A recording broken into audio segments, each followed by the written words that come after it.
Hello. Hello, everyone. Hi. Apologies for starting a few minutes late, and thank you very much for arriving as we asked you to on time. I'm sorry, we're not quite running on time. So I'm not going to talk for long. I am actually going to introduce Brent Miller, who is actually coming to give us a wonderful welcome to country on behalf of the Gubbi Gubbi and Cubbi Cubbi people who are the Indigenous owners of this land.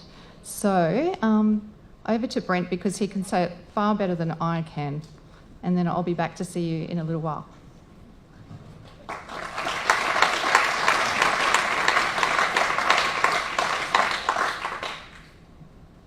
All right, well, good day everyone. My name is Brent Miller and I am a traditional custodian. And well, the reason why I call myself this is actually all the stories we get told when we were young. And all these stories are always talking about our country, our plants, our animals, our country, our family, and the importance of it all. And it also comes down to, too, knowing the country around here. And I always say that people that live here and walk this land, we still speak that language. We still speak that old Gubbi Gubbi, Cubbi Cubbi language.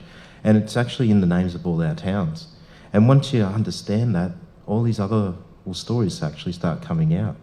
And this language, Gubbi Gubbi or Cubbi Cubbi, and the reason why I say both, it's actually because it just depends on who taught you, which elder taught you. And for us, or for me personally, it just tells me where in this language group that you came from. Because in the old days, Gubbi Gubbi was a mixture of, it was close up to about 20 different clan groups in these areas. And because of that, there was all these different dialects. So in Australia as a whole, in language, before English and Dutch was spoken, there was well over 250 languages spoken.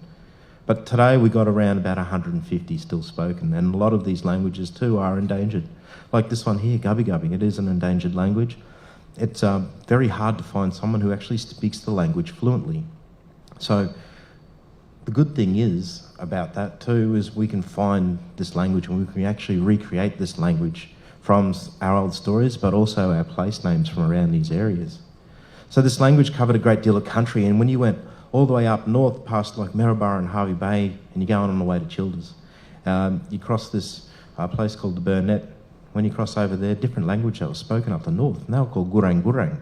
And Gurang was actually their way of saying no. And the ones to the coastline, they were actually called Bachelor as well. And what Bachelor actually meant was Ba and Chilla. To my understanding, Ba was actually the way of saying no, and Chilla means tongue. So in their tongue, that's the way they say no. And then when we come to here and we go out west from here and we go past Maloney and that, and we jump over the other side of the Conondale Ranges, different language spoken there as well, and they were called Waka Waka. And Waka was their way of saying no too. And again, jump on the highway, hit the Bruce, and you go down south towards Brisbane and you'll cross the Pine River. When you cross the Pine River, there was a number of different clan groups there, languages as well. So directly across the Pine, there was the Turrbal language. And Turrbal actually means like Tor and Bull. And Tor is another word for saying like ceremony. And Bull actually means law as well. So they were the ceremonial people. And then to the coastline, you had the Nudji language as well. And this Nudji language went across that coastline, also to Straddie as well. But when you get into Brisbane, and then you go to the south side of Brisbane, there was a different language spoken there too, and that was called Yagara. And actually Yagga was their way of saying no as well. So today we use this as a way of identifying language that was spoken around these areas. First thing we'd always say was, well, Wanyin Yumbani, which actually means three things. And all just means good way of saying g'day. It actually means like, who are you, how you going, where you're from. So to me, this is a really good way of saying hello, because when we meet people for the first time, these are usually the three questions I like to ask anyway. And the reason why is to get to know someone, get to know their story, get to know their history. And when I was growing up, I did it all around this Sunshine Coast area too. So I got to know the Sunshine Coast from listening to all them stories by asking them three questions all the time. But like I was saying, that Gubbi Gubbi, Cubbi Cubbi, if you actually pronounce it more with a K, like Kabi, I was always called you Whopper. And Whopper means the inland people. And the reason why I called them Whopper was because the way that they talk was Whopper, was slow. So naturally they pronounce it more with a K. And then when you get to the coastline, you're called Bijali. And Bijali means to make run or fast. So the way we actually talked was a lot faster around here. So this is how we get that difference between our pronunciations, just in that small area. So it was a good way of understanding, you know, who was your teachers, who actually taught you about some of these places. And it's true, like even with our stories, you can always tell from the stories from which part of the country you actually came from the way the actually story was told. And we've got so many different stories from this place. It's awesome, this place. It's got so many beautiful stories around here. I might tell one just a bit later on. But like I was saying, the connection to country, why it was so important, like where we are now, so Perugian. I always called that Pirijan. And Pirijan, well, it's named after the emu around here. So this was actually the place of that emu. And when we go around these areas, we've got places like Kulum, actually meaning gulum, without or wanting. But it's also named after a snake too, which is called a short snake. And what he was without, we always said gum. And his gum was actually his head. And his head's still floating away in the ocean there, Old Woman Island. And the fellow who knocked his head off, well, Nindari, which means like blood-sucking worm. But we can also talk about all these different places around here, like the country where I was born in. And the people there were known as Nelbo. And the country I was born in was called Numba, the place of the red-flowering Melaleuca. But we know this place today is Nambour. We can also talk about places like grandmother's country where she was born, talking about Battaram, the hairpinned honeysuckle tree, or what we know today as Budrum. Or grandfather's country too, he's talking about Mulu, that red-bellied black snake, or what we know today as Malulavar as well. And also great-grandfather's country too, we can keep on going back, but he lived and worked around a place called Kalawanda, the place of the white beech tree, or what we know today as Caloundra. So we have all these different ways of saying that, and it's always connected from all those stories from when we were young. So once again, on behalf of my family, I'd like to say Galangunyen. So thank you very much for inviting me here to have a yarn with you, to tell you a bit of these stories. Now on with the story. This is a really good story because everybody does know this story, and the story comes from around these areas. And this story was actually about, well, 3 people. It was actually a story about Maroochydore, a story about Coolum, and a story about Nindri. And there was these many different versions of this story, but I'll just tell you the one I know best. What happened a long time ago was actually these married couple. One was named Gulum, and his wife was actually Murukuchi. And every day they'd just do those everyday things. So Gulum would go out to the beach and he'd actually go and hunt for his fish. Murukuchi would always be inland looking for that bungwell fern. When you get that fern and crush it up, it actually makes pretty good bread. We always a staple diet around these areas because there's a lot of bungwell around these areas. And every day they would do this. And one day when they were doing their chores, Gulum was out fishing. Murukuchi actually comes onto the beach and starts talking to Gulum and says g'day and see how the fish was biting and all that. And as they were talking, along that coastline, along behind that dune, there was this group of men that were walking along. And this group of men, they were led by this one fellow, and his name was Nindari. And Nindari, he was, well, one of the top warriors around here. He was known by all, but also feared by all, because there was never a fight that he ever lost. He always won all these fights, and because of that, when you looked at him, he had all these scars over his body. So he wasn't a very pretty fella. So he had all these scars everywhere, but he was known, he was respected, but he was also feared by everybody. So you had him and all his men walking with him one day. And when they were walking along that beach, they spotted the 2 there at the beach. And as he was looking, he saw that Murukuchi was there, and he looked at Murukuchi and realised how beautiful she was. And this actually made Nindari very angry, because he was never promised a wife. He was never given a wife. None of the elders were going to give him one, and he wasn't promised one. And as he started thinking about this, he started to get angry. He goes, why don't the elders give me one? He goes, I'm the top man, I'm the top warrior, I'm top fighter, I always protect my family and I always look after everyone. I'm feared by all. Why isn't these elders giving me a wife? And as he was thinking, he's getting angry, and then he's going, well, if I'm not going to get a wife, I'm going to take one. And he was looking at Murukuchi and said, I'm going to go and take this woman. So he waited till Murukuchi took off back into the bush.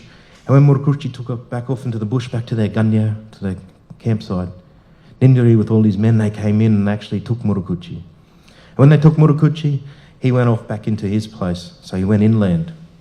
When Gulum was coming back, after a hard day of fishing, caught enough fish for the feed for the night, and when he came in, got to the campsite and he was yelling out and he was calling out to Murukuchi. And that call out is still the same one we hear today, you know, that cooey, always calling that cooey, or another one was actually called hoi, you know, hoi. And then when he's calling out for Murukuchi, there was no reply. He started to get worried.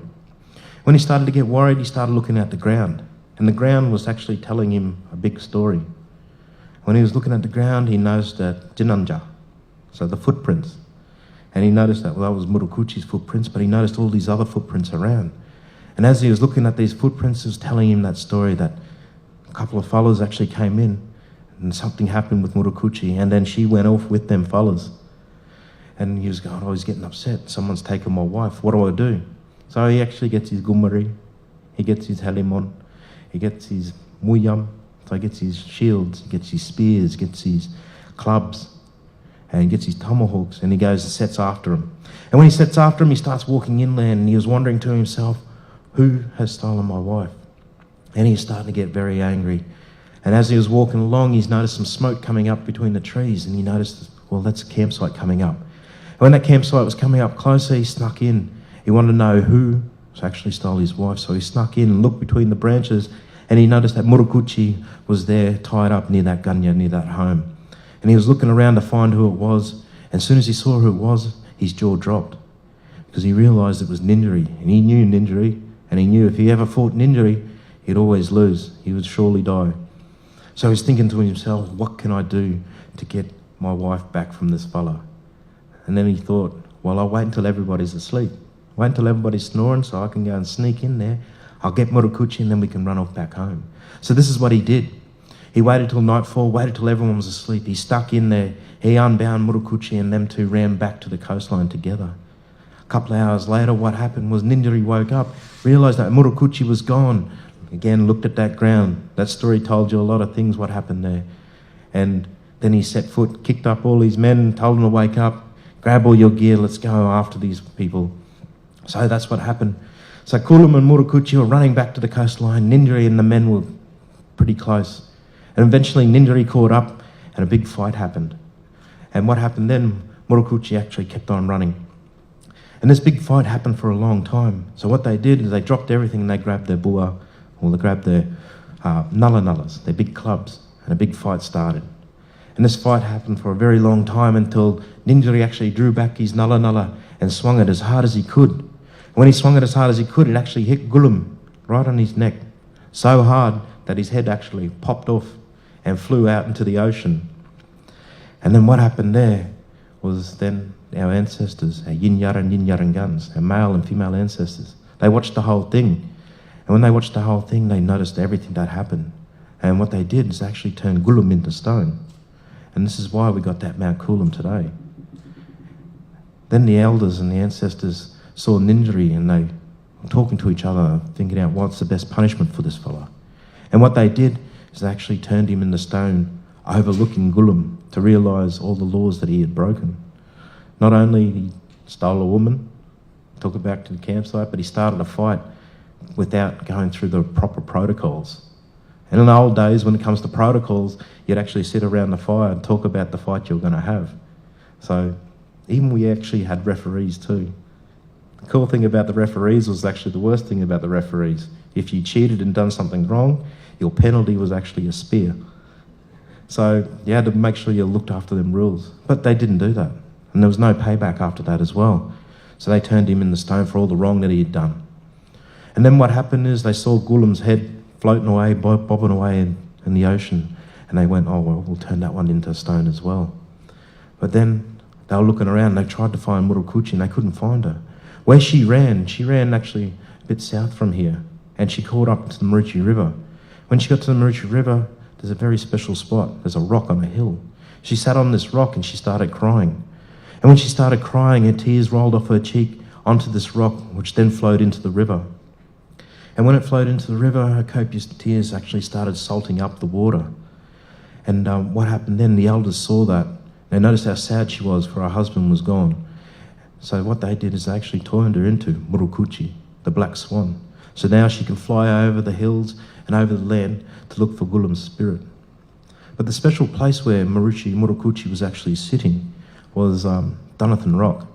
And the reason why it was special is actually this place where that rock is actually where the fresh water actually meets the salt. So when you go swimming in those areas, you can definitely taste the difference in the waters. And within, just say 10, 20 metres of that line, you can still taste the difference in that water. So you know exactly where that Murokuchi was actually sitting. So that's one of the stories from around these areas. We always liked that story because it was a good one. It always told us about, our histories around these areas. But many stories around here. But once again, on behalf of my family, I'd like to say, in my language, I'd like to say this. Wanya yin yamani ku kabi kabi yamanja. Wilnyan Brent Miller. Garing na nami kayamang muranga jabngon yongo. Yo yarin gan gavandalam galangunyan. And this was the words that was actually spoken in these areas, which simply means it's just a welcome. It means, how are you going? My name is Brent Miller, and welcome to the place of the Kabi Kabi speaking people. My name is Brent Miller, and I have lived here and I have walked this land. This is the country when I go and hunt for my food, and this is the country when I bring it back to my home. And out of that, I always pay my respects to my ancestors, both male and female in this country. And to everyone here today, not this afternoon yet, everyone here today, thank you very much for inviting me. I'd like to finish off by playing this instrument here too. This is called the Didgeridoo, known throughout the world. It is an Australian instrument, but does not belong here on the Sunshine Coast. Its origins come from the northern ends of Australia, and because of that, my respects comes out to the custodians, the caretakers of this instrument, where for thousands and thousands of years they were that law, where the family would play the didgeridoo and the other half would actually tell the law. Then it comes up to all these other ones too about women playing didgeridoo. All I can say is, if you're a lady and you would like to play didgeridoo, go to where this instrument originates from. Ask them. Ask your community too, because only the masters and only the keepers can actually tell you if you can or can't play it. Didgeridoo only made its way here in the late 1900s, early 1900s, to the late 1800s in that area. So about 1850 to around 1900. And it was brought down through the old trade routes. So this footpath, our songline, that links up all the families, all the nations around Australia. So there's one footpath that links it all up from the Torres Straits down to Tasmania, all around Australia. So this is how this instrument made its way down. So I'd like to finish off by playing this instrument to you. And all it is vibrational lips blowing gently and softly, moving your mouth around to create sounds, and most importantly too, always remembering to breathe when you play. Too many people I've seen playing didgeridoo really hard for 20 seconds, and then you watch their face. They got sweat coming off their face, they got normal colour, then they start pinking up, then they go purple and blue, and then the eyes roll back, and then they're going to sleep. Because they keep on forgetting that breathing. It's a technique that does take a long time to get used to, but once you do it, it's like anything. Build up that muscle, and anything's possible. And I'd like to finish off by playing this one for you right now. Thank you.